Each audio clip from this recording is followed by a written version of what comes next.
নমস্কার, দেখছেন talk to Bangla. আমি অভিষেক রয়েছে আপনাদের সাথে। এই মুহূর্তে যে খবর নিয়ে উপস্থিত হয়েছি, সংসদ কোনো মতেই চলতে পারলো না এবং সেটাও কিন্তু তৃতীয় সপ্তাহের দ্বিতীয় দিন, এবং সেই জায়গা থেকে এই মুহূর্তে সংসদের দুটো হাউস অর্থাৎ রাজ্যসভা এবং লোকসভা কিন্তু ক্রমাগত বন্ধ করে দিতে বাধ্য হলেন স্পিকাররা। এবং এইটাই হয়তো কোথাও গিয়ে এই মুহূর্তে সরকারের স্ট্র্যাটেজি হয়ে দাঁড়িয়েছে যে বিরোধীরা তো আন্দোলন করবেই, বিরোধীরা তো হইহট্টগোল করবেই, এবং তার মুখে দাঁড়িয়ে আমরা সংসদ চালাবো না, এবং এইভাবেই দিন পেরিয়ে যাবে। আমরা জানি না কি তাদের স্ট্র্যাটেজি, তবে যা দেখে মনে হচ্ছে সেই রকমই কিন্তু পরিস্থিতি। কারণ সংসদে আজকে আপার হাউস যেটা রাজ্যসভা, সেখানে দলনেতা বিরোধী দলনেতা মল্লিকার্জুন খাড়গে আজকে সরাসরি মুখ খোলেন রাম মন্দিরের চুরির বিষয়, এবং তিনি যে বক্তব্যটা রাখেন অত্যন্ত গুরুত্বপূর্ণ, যে এখন আপনাদের ইডি, সিবিআই, ইনকাম ট্যাক্স সেই ডিপার্টমেন্ট গুলো কোথায় গেল?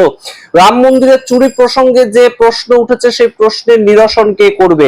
এই বলতেই সঙ্গে সঙ্গে দাঁড়িয়ে ওঠেন কিরেন রিজিজু, এবং অবশ্যই শাসক দলের পক্ষ থেকে সম্পূর্ণ বিষয়টাকে অপোজ করা হয়, কন্ডেম করা হয়। এবং সেই কন্ডেম করার সময় কিরেন রিজিজু যে কথাটা বলেন অত্যন্ত ইন্টারেস্টিং, আপনাদের শোনাবো।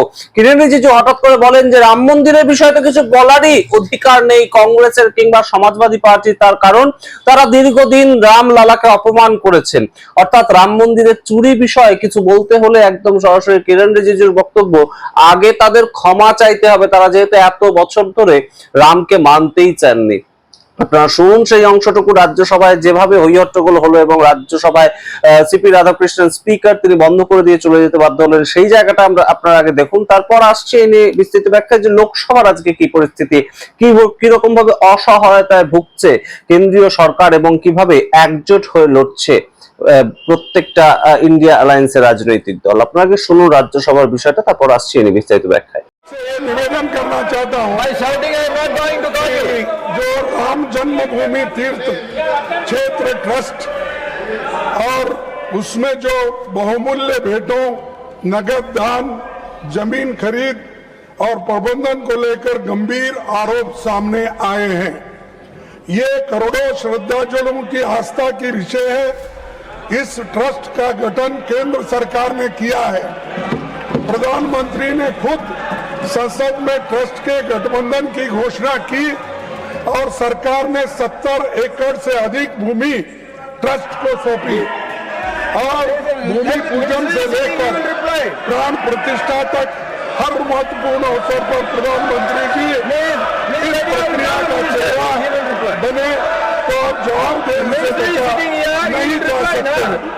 प्रधानमंत्री जी सदन में बताइए, ED, CBI, income tax department और अन्य केंद्रीय पॉलिटिक्स करते हैं, पैसे लूटते हैं, उनको मैं पूछता हूँ आप एक्शन क्यों नहीं है?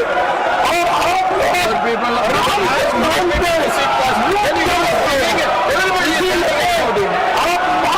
मांगो, देश के लोगों से माफी मांगो, और आप जो काम कर रहे हैं देश के हित में नहीं, वो सिर्फ लोगों को बढ़ाने का काम कर रहे हैं। मिनिस्टर ने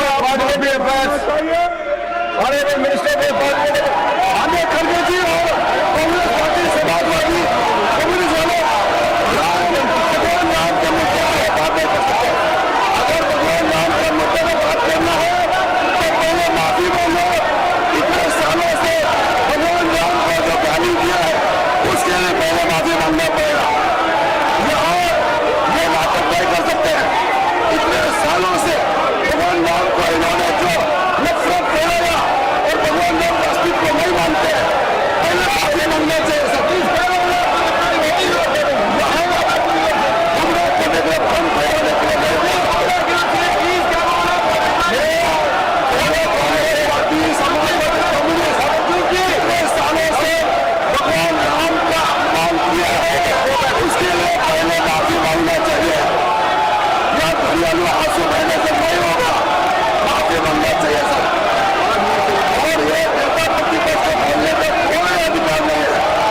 আপনারা শুনলেন রাজ্যসভার পরিস্থিতি এবং দেখলেনও কিভাবে একদম বেশ খানিকটা খড়কুটোর মতন এই মুহূর্তে বেঁচে থাকতে হচ্ছে, যেখানে দেশের প্রধানমন্ত্রী আসছেন না, দেশের স্বরাষ্ট্রমন্ত্রী আসছেন না লোকসভায় কিংবা রাজ্যসভায়। সেই জায়গায় কিভাবে কিরেন রিজিজু একা হাতে ব্যাটিং করার চেষ্টা করে যাচ্ছেন, চেষ্টাই বলতে হয় তার কারণ লোকসভায় আজকে আবার প্রসঙ্গ ছিল যে কেন 20 তারিখ যে লাঠিচার্জ হলো সেটা নিয়ে কোনো ধরনের কোনো মুখ খুলছে না কেন্দ্রীয় সরকার, কেন দেশের স্বরাষ্ট্রমন্ত্রী সংসদে আসছেন না, এবং সেটা নিয়ে যখন হই হট্টগোল শুরু হয় তখন একদম সরাসরি কিন্তু লোকসভার স্পিকার ওম বিড়লা সংসদ বন্ধ করে দিয়ে চলে যান। এবং আগে আমরা যেটা দেখতাম যে 11টায় সংসদ খুলতো, 12টা পর্যন্ত স্থগিত করা হতো, আবার 12টায় খুলতো, তখন 2টো পর্যন্ত স্থগিত করা হতো।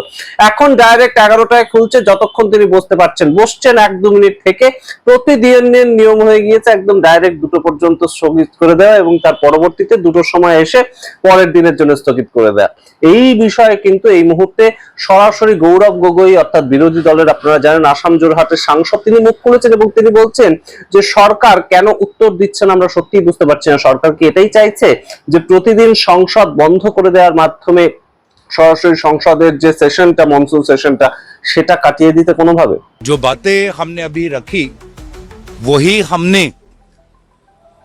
मीटिंग के अंदर कही, जो बातें हम पहले दिन से कह रहे हैं कि अगर आप नीट के परीक्षा पर आप चर्चा कर सकते हो तो आप अयोध्या राम मंदिर ट्रस्ट में, जहां पर आज भी पता चला है कि करोड़ों के पैसे, दान के पैसे आज वीएचपी के दफ्तर में गए हैं, ये तो बहुत बड़ी बात है, बहुत आश्चर्य बात है, बहुत दुर्भाग्यजनक बात है, बहुत पीड़ा करने वाली बात है कि ये हो रहा है।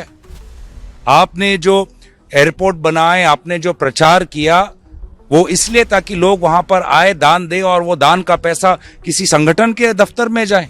আপনারা শুনলেন গৌরব গগৈয়ের বক্তব্য। গুরুত্বপূর্ণ এই বিষয়টা হয়ে উঠছে এই মুহূর্তে যে ইন্ডিয়া জোট কতটা ইউনাইটেড, ইন্ডিয়া জোট যে অবশ্যই ইউনাইটেড সেটার একটা নিদর্শন আমরা প্রত্যেকদিন দেখতে পাচ্ছি। তার কারণ প্রতিদিন সকালবেলা এই ধরনের ছবি বেরিয়ে আসছে যে রাজ্যসভার বিরোধী দলনেতা, লোকসভার বিরোধী দলনেতা, তারা নিজেদের ঘরে সংসদ ভবনের অভ্যন্তরে একদম সরাসরি প্রত্যেকটা দলের সাংসদদের ডাকছেন। সেখানে তৃণমূল কংগ্রেস থাকছে, সেখানে সমাজবাদী পার্টি থাকছে, সেখানে ডিএমকে থাকছে, প্রত্যেকটা দলের সাংসদরা থাকছেন এবং তারা একটা রণনীতি তৈরি করছেন যে আমরা কিভাবে সরকারকে আজকে কোণঠাসা করব, কোন কোন ইস্যুতে কোণঠাসা করব।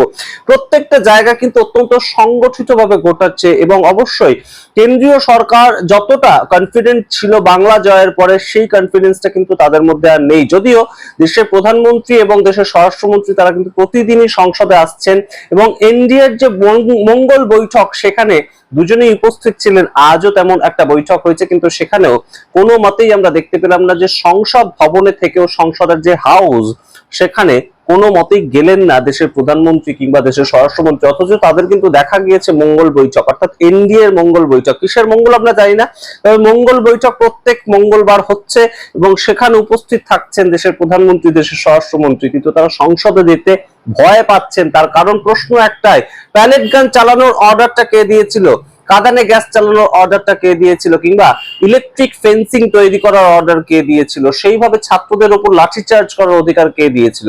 এই প্রশ্নগুলো এই মুহূর্তে একদম রীতিমতন কিন্তু কেন্দ্রীয় সরকারকে কোণঠাসা করেছে এবং তার সঙ্গে অবশ্যই রাম মন্দিরের চুরি, সেই প্রশ্নের উত্তরই বা কে দেবে? এই সমস্তটা মিলিয়ে অনেকটাই ব্যাকফুটে এই মুহূর্তে এনডিএ এবং মোদী সরকার। তারা তাদের শক্তি বাড়ালো বটে, কিন্তু আদপে শক্তি বাড়লো কি, নাকি কোথাও গিয়ে পালিয়ে বাঁচতে হচ্ছে এই মুহূর্তে? সম্পূর্ণটা মিলিয়ে একটা বিস্তারিত প্রশ্ন চিহ্ন থাকছে। সম্পূর্ণটা ভিত্তিতে আপনারা কি মনে করেন অবশ্যই কমেন্ট বক্সে কমেন্ট করুন। দেখতে থাকুন টক টু বাংলা, অবশ্যই টক টু বাংলা ইউটিউব চ্যানেলটিকে সাবস্ক্রাইব করে দিন বিভিন্ন ধরনের ন্যাশনাল নিউজের আপডেট পাওয়ার জন্য। ধন্যবাদ।